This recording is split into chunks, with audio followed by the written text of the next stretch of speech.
All right, guys, welcome back to episode number 7. I've got a really fun guest here with me. She has been through Indiana and Michigan, and now she's coming back to Indiana. Most of you know her from some of the evening classes, but if you've not met, I have my good friend Elena here tonight. Hi, friends. All right, speaking of that kind of travel, what brought you to Indiana? Butler. So I originally from Michigan. I'm going to do the mitten thing. I'm from the mitten. Always use your right hand when you're showing people where you're from in Michigan, but right over here, it's halfway between Lansing and Grand Rapids, called Portland. So I grew up playing tennis. I was lucky enough to travel all over the country playing in tennis tournaments. Was that club or? No, they don't really have club like they do with basketball and volleyball. It's individual.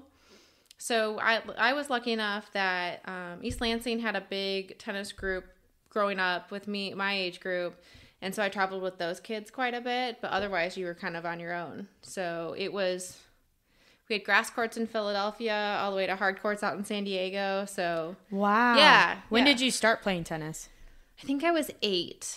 And then I didn't get serious about it until probably 10 or 12. Okay. And then you just stayed individual, or did you ever do team?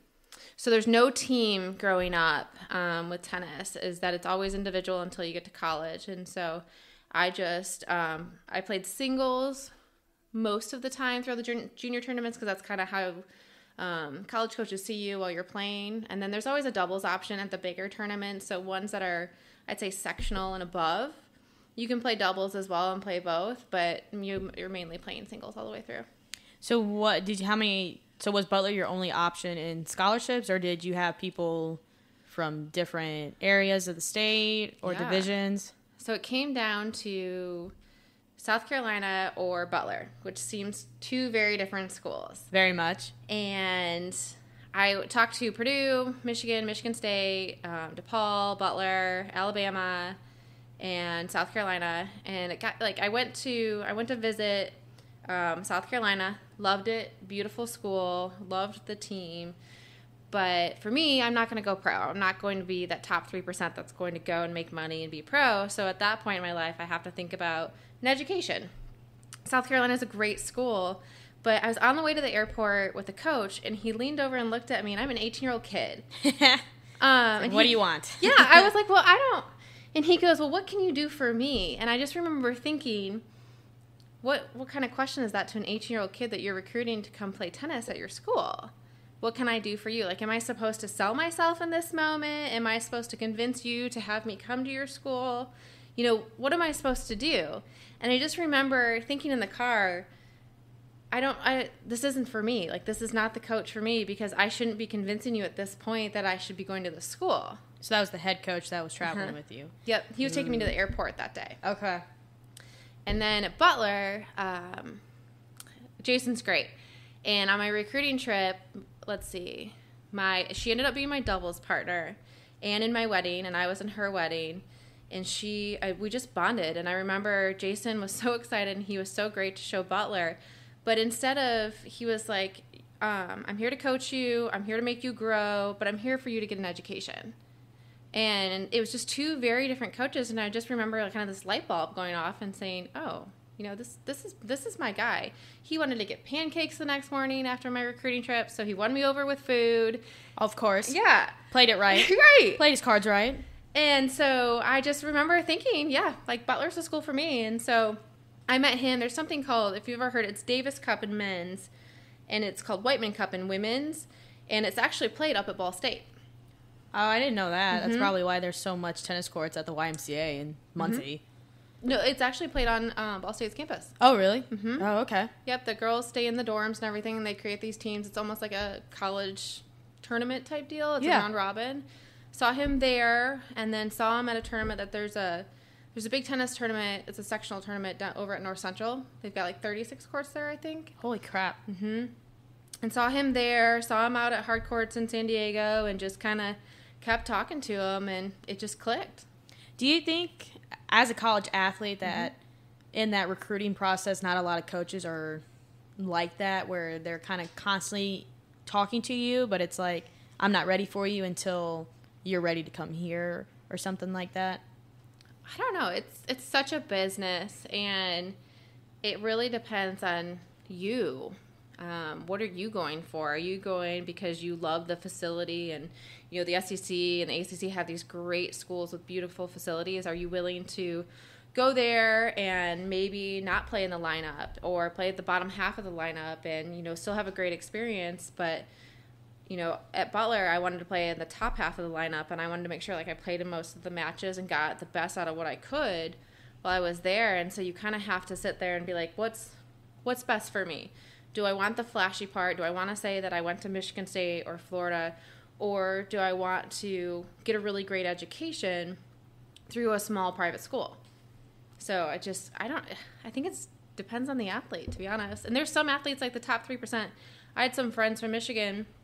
They went to Georgia Tech and loved it, which is also a great school. And they ended up, I think it was Christy and Lindsay. They won the NCAA championship, I want to say in 2007. Wow. So it's just, it's all about your preference. I can definitely see that, because I was being recruited for softball, but it's like the schools that were recruiting me, I was like, you don't have enough of the education aspect that I want. So that's why I chose Ball State. But then my dad, to that day, for at least 3 years at Ball State, he was like, you can go walk on. Yeah. I do not want to walk on. It's a lot of commitment. I really would rather just enjoy the experience and not have to worry about playing time, and not having to worry about practices and getting up early in the morning for conditioning and missing classes. So I give you major props thanks. To go through that.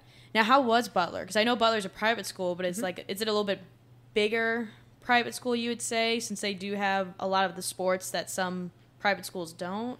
Butler, I think, has 22 sports, and it's only 4,000 students. I think it might be up to 5,000 students. Yeah. So when I was there, it was 4,000. What was the question again? So Butler, what do you think about it? Like, your experience at Butler. If you could say one word about Butler. Ooh. I don't know if I can say one. I love Butler more now than I did while I was in school. So it's not one word, but I loved my experience there because it's a class. They notice when you're not in class.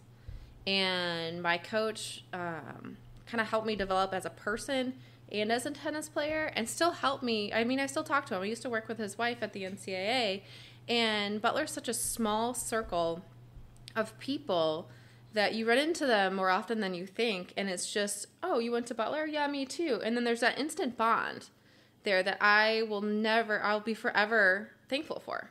Because everywhere I go, if you're wearing a Butler shirt, or, Chrissy at the gym, she's a Butler grad who knows my doubles partner from college. And so it's this small world that I'm just forever grateful to be a part of. That's awesome. Yeah. I think that's one of the best things about like a more private school, is you get to really know your classmates and professors and obviously coaches. Yeah. So did you, as an athlete, were you in the dorm, or did you have a house or like a tennis house? Was there a tennis house? There was a tennis house.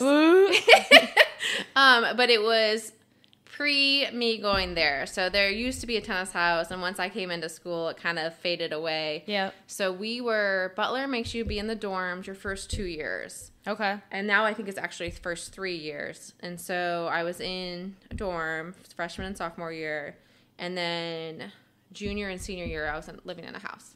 And what did you prefer more, a dorm or a house? Oh, definitely a house. I like having my own room. Yeah. Did you have a tennis roommate or a random roommate? I always knew my roommates, and for 2 years I was with one of my teammates. Okay. So 1 year I was with one teammate, and then my junior year was with another teammate. Okay, there you go. So what did you major in at Butler? Marketing. Marketing, okay. Mm-hmm. So from Butler, it was a 4-year program, I'm assuming. Okay. What was your first out-of-college job? Oh, it was a bad job. Was it? It was a bad job. What do you consider bad about it? It was just not for me. The gentleman that owned the company is wonderful, and I really liked him. But it was sitting behind a desk all day at a computer, picking up the phones, customer service. Oh. And I did it for 2 years, and I just remember sitting there like probably a year in going, this is zero fun. What am I doing? I'm 23 years old, and I want to go do something else. And so my dad killed me for this. I thought if we lived in the same state at that point in time, if we would have, he probably would have came over and strangled me. But I told myself, if I wake up 3 days in a row or 4 days in a row and I don't want to go to this job, I'm quitting. I did not have a backup plan. Dumbest decision I've ever made in my entire life. Sometimes you just got to go for it. So I woke up 4 days in a row. I walked in. I put my 2 weeks notice in. Did not have a backup plan. And I called my dad and I was like, well, I quit my job. And he's not a happy camper with me and yelling at me. And I said, I'll figure it out. I'll land on my feet. It's going to be fine. And probably 2 days later, I had a job at Butler. So it worked out perfectly. I just didn't know that it was going to work out that way. Isn't that crazy, though, that like how people are like, you need to have this done before you're going to do something like this. But it's like, if I did that, I wouldn't have landed this job, you know? And so, I mean, that's awesome. That's the universe talking to you. And I'm just like, well, I guess I'll figure it out. And if not, I guess I'm going to go work at McDonald's or Starbucks. Yes. I'll have to do something. You can always go to McDonald's because it's like $15 an hour, $10, like $18 an hour. It's like, what the hell? I can flip a burger, I promise. Like, God. So what was your job at Butler then? Let's see. I started out in conferences and special events, and I only lasted about 6 months, and I moved over to admission. Admission is so cool because how Butler admits their students and the process that they go through to find the right student for the school is very different than the big schools. And so I spent 2 years planning their events for them, and it was right in the middle of the basketball run. So my first year, we had 40 events, and our second year, we had over 200 events. Wow. It was crazy. So that would have been 2008 to 2009 was my first year. And for admission, like, Butler looks at the student kind of as a holistic person of what's their home life, where are they from, what type of school do they go to, what are their grades, did something happen in their life where their grades kind of dipped, what was it, have they fixed it, do they need help. It's a lot of that that they pull together to kind of see what type of person should come to Butler instead of just looking at their test scores, which I thought was really cool. I have never heard of anything like that. Mm-hmm. That is amazing. Yeah. That's very refreshing. Yeah. Damn it, I should have went to Butler. Frick.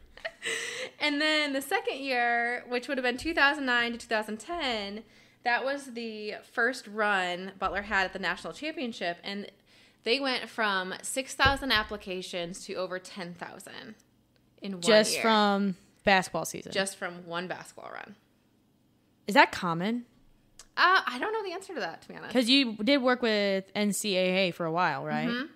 Yeah. But I don't know. Because not a lot of small schools make runs like that. No, I mean, that's awesome. Like, even if they, like you said, they didn't make it that far or whatever, but it was still, that's an awesome experience for those athletes and just the school to say they made it 1 year. Yeah. But that's 6,000 to 10. Uh-huh. I bet they were loving it.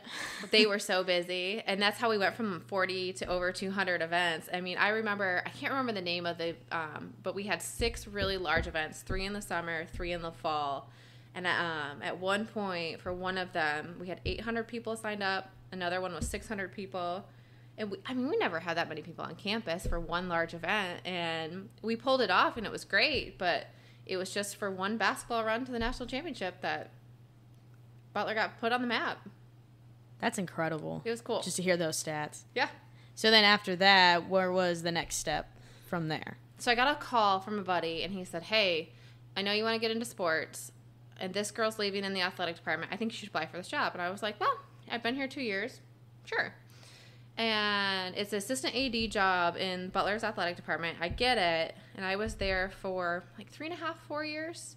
So half my job was being the AD's assistant, and then the other half of my job was a lot of the kind of hiring and firing of everybody, the, board of trustees, president's office stuff, kind of the day-to-day administrative management more than anything, and then hospitality for men's basketball and football, and then just pitching in where you needed to be. So you kind of had a lot of hats for one job. Yeah. Sounded like. Mm-hmm. So how long did you have that job? 3.5 to 4 years, I think. So you pretty much stayed at Butler. 6.5 years. I did 4 men's basketball seasons, and I remember after the 4th one, I was like, I think I need a break. Yeah, that's a lot. Yeah. So then what caused you to make that switch? I felt like I had hit a ceiling at Butler. Loved the people I worked with, had a great